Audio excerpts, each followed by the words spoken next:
These are the 6 recordings that I made at home with the Zoom microphone.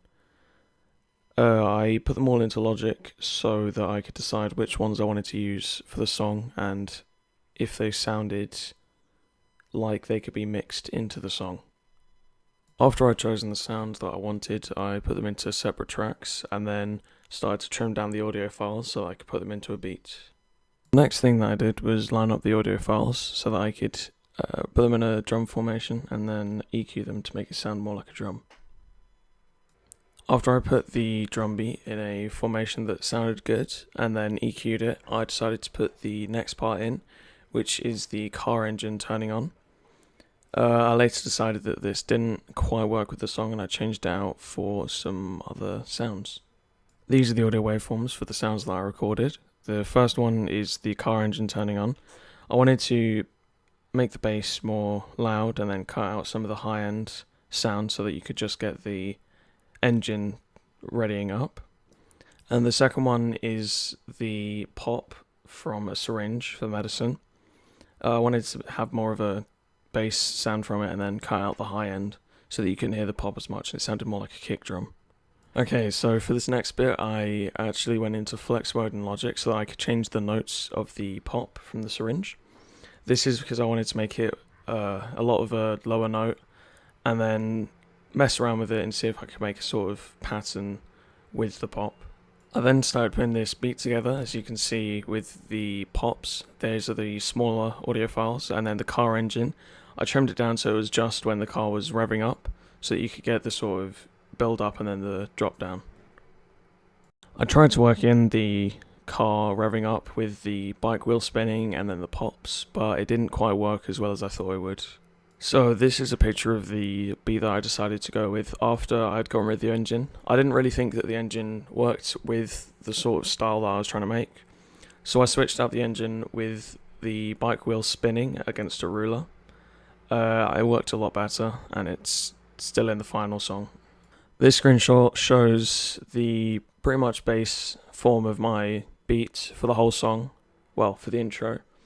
And this is the one that I stuck with because it sounded good with the melody line that I chose. You can see there's the bike wheel in the second row and then there's the pops in the top row. I actually changed the pitch of the pops to make it go into a sort of a little repeated riff so that you could hear something else other than just like the hit of the pop. And then the bottom one is another wheel spinning. It's kind of like the chain of the wheel. After I established a beat, I put it on a repeated track so that I could listen to it and try and work out a melody for it with a MIDI synth. And I worked something out, which sounded really good at the beginning. So on the left side, you can see the pattern that I went for. It kind of goes up, then back down, then back up in a sort of a repeated rhythm. And I decided to get rid of that because it didn't quite work with the melody that I'd chosen. So I started to put it at the same note for all of them, so it just sounded like a normal kick drum again. This is a picture of the EXS-24 that I used to sample a voice to make it sound like a monosynth. I didn't quite know the program well enough, so I was sort of fiddling around with it until it sounded good.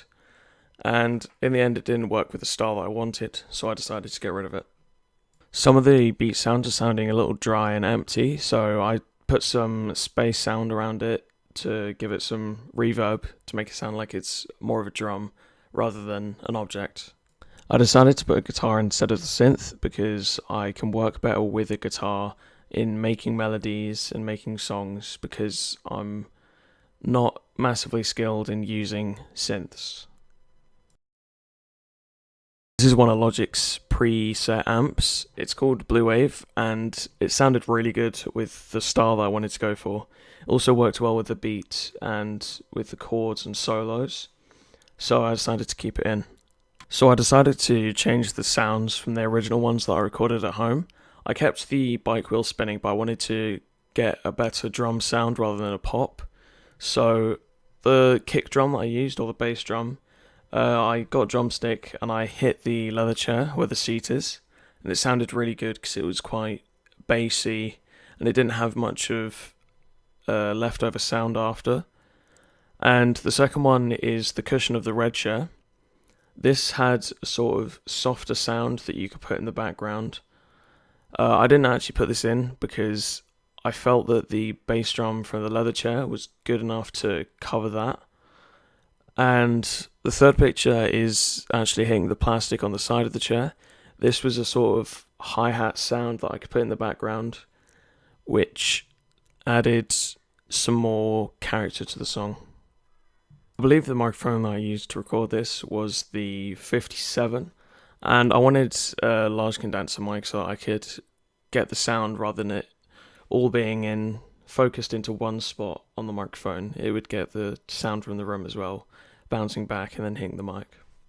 After I recorded the new drum beats, I put the guitar parts in and timed it all up, and then I also recolored the different tracks so that I could tell which ones I was editing at certain times, because I was getting confused and then accidentally deleting some tracks and then having to undo it, and this helped me to focus on it. Okay, so now I'm just going to put some of the bounces in that I got from the different stages of the project. So I'm just going to explain which parts are what in the bounces.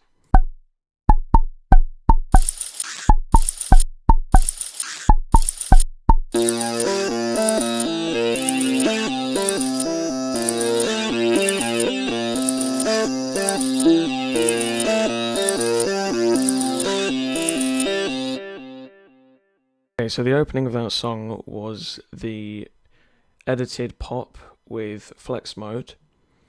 It sounded good at the beginning, but it didn't quite work with the synth, which is why you can't hear it when the synth comes in. That synth wasn't actually the vocal synth though. That was just a MIDI input from Logic so that I could work out the sort of melody that I wanted to put in with the song.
That was the vocal guide that I put in for the song, so that when I start recording the vocals, I have a layout for the singer.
That was the introduction for the song, and at the moment the only thing I want to change from that is the riff when it comes in towards the end. I want to lower the high notes on that because at some points it can get quite eerie, and I'm probably going to change that in the final mix. This is the EQ before and after I edited it.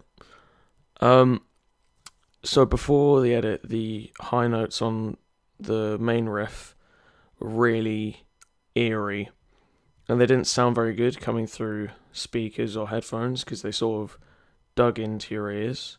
So I cut out some of the high notes with the EQ. So this is a screenshot of the final song with all of the audio files, all of it edited, and everything put together. I ended up cutting some of the first bit off because it was a 3.5 minute song and I wanted it to be shorter. So after I cut out the first bit, I had put the vocals in and edited them with some flex pitch, and I had to change some of the vibrato on the vocals because they were a bit eccentric.